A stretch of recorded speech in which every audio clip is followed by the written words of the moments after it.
आज की डेट में जो फसलें पकाऊ स्तर पे है उसके लिए हम 15 अक्टूबर तक का इनको समय देंगे, ताकि 15 अक्टूबर को ये लोग भी साथ खड़े रह करके और मशीनरी जब हमें पुलिस जाब्ते का उपयोग भी नहीं करना। आज अभी महापड़ाव के बाद जिला कलेक्टर महोदय से हमारा अभी प्रतिनिधिमंडल मिला था। जिला कलेक्टर से हमारे कुछ मुद्दों पर चर्चा हुई, जिनमें सबसे पहले हमारा मुद्दा था भी 14 अक्टूबर या 15 अक्टूबर तक इस कब्जे को रोका जाए। तो उन्होंने इस बात को प्रथम श्रेणी में इसको स्वीकार कर लिया कि 15 अक्टूबर तक मैं किसी प्रकार का कोई कब्जा नहीं करूँगा।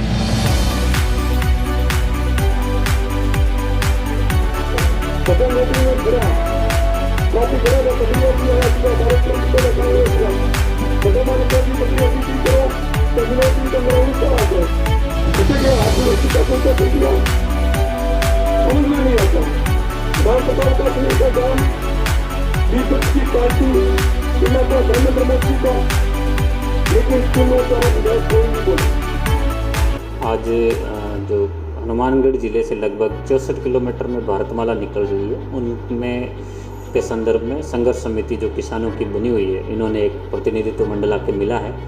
ज़िले में अब तक 40 किलोमीटर का कब्जा लिया जा चुका है। इस संदर्भ में लगभग 12 किलोमीटर पिछले कुछ दिन पहले कार्रवाई की गई थी।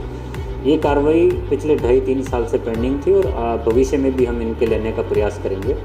आज की डेट में जो फसलें पकाऊ स्तर पे है उसके लिए हम 15 अक्टूबर तक का इनको समय देंगे, ताकि 15 अक्टूबर को ये लोग भी साथ खड़े रह करके और मशीनरी जब हमें पुलिस जाब्ते का उपयोग भी नहीं करना पड़ेगा और शेष एरिया को हम एक्वायर करेंगे, तब तक वो सारा क्षेत्र हम कब्जे में लेंगे जिस पर फसलें नहीं खड़ी है और जो अभी तक एक्वायर कर चुका है उस पर आगामी कार्रवाई की जाए। सर, किसानों का कहना है टुकड़ों में कब्जा लिया गया, कहीं काम चला नहीं, फिर भी वहाँ पे फसल उजाड़ दिया। कब्जा पीलीबंगा, संगरिया और टीबी में कंटिन्यूसली पहले दिन पीलीबंगा में लगभग 5-5.5 किलोमीटर का लिया गया और दूसरे दिन टीबी और संगरिया में लिया गया था। उस दौरान एक 300 मीटर का पैच इसलिए छोड़ दिया गया क्योंकि माननीय उच्च न्यायालय का उसके ऊपर स्टे था। वो स्टे हमारे एसडीएम साहब वेकेट करवाने की कोशिश कर रहे हैं। जैसे ही होगा हम कब्जा जो उजाड़ी है सर, उसका मुआवजे की मांग कर रहे हैं किसान मांग कर रहे हैं। लेकिन जैसा मैंने पहले बता दिया, 2019 में भूमि अवाप्ति का नोटिफिकेशन निकला था। उस नोटिफिकेशन निकलने के पश्चात ही वो भूमि NHI की हो जाती है। तत्पश्चात भी पिछले 2.5 साल में लगभग 5 फसलें किसानों ने ली है। मुआवजा देने की हमारी एक लिमिट है, क्योंकि एक DLC रेट और उसके 100% सोलिशियम से ज़्यादा हम नहीं दे पाते हैं। ये बात हमने बार बार किसानों को समझाई है।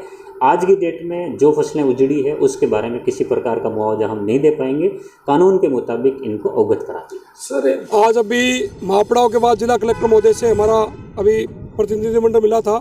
जिला कलेक्टर से हमारे कुछ मुद्दों पर चर्चा हुई, जिनमें सबसे पहले हमारा मुद्दा था भी 14 अक्टूबर या 15 अक्टूबर तक इस कब्जे को रोका जाए। तो उन्होंने इस बात को प्रथम श्रेणी में इसको स्वीकार कर लिया कि 15 अक्टूबर तक मैं किसी प्रकार का कोई कब्जा नहीं करूँगा। दूसरा हमारा मेन पॉइंट था कि जिनकी फसलें उजाड़ी गई है उन लोगों को मुआवजा दिया जाए, क्योंकि 2.5 कुंटल के करीब नरमा लगा हुआ था, वो उखाड़ के ज़मीन के अंदर गड़ गया, ख़त्म हो गया नरमा हमारा। तो उन्होंने इसमें कहा है कि मैं राज्य सरकार को लिख दूंगा, जितना इसका सिस्टम है NHI को लिख कर इसमें जितना आपको मिलेगा पैसे मैं दे दूंगा, इसमें दिलवाने की कोशिश करूँगा। दूसरा रास्ते की बात थी, तो रास्ते उन्होंने कहा भी 4 दीवारी भी नहीं निकालेगा NHI किसी तरीके से, रास्ता तो खुला रहेगा। हमने कहा नहीं साहब, रास्ता तो खुला रहे, साथ में एक सड़क रोड और हमें साइड में रोड दी जाए और पानी की संचार व्यवस्था की जाए, क्योंकि सबसे बड़ी प्रॉब्लम किसान के भी आ रही है पानी की, क्योंकि पानी की इधर 17 मीटर के करीब उन्होंने रोड खोल दी, तो इस साइड में पानी फसलें और भी हैं। किसी काश के अगर 1 मरबा ज़मीन है तो उसके तो पानी इधर 12 बीघों में कट गया, इधर 12 बीघों में कट गया, 70 फीट तक खड़ा है, पाइप कैसे लेके जाएगा वो, ये माटी डाल रहे हैं। तो उन्होंने कहा है कि मैं इसके नीचे पाइप दबा के, हमने कहा नहीं जी पाइप नहीं।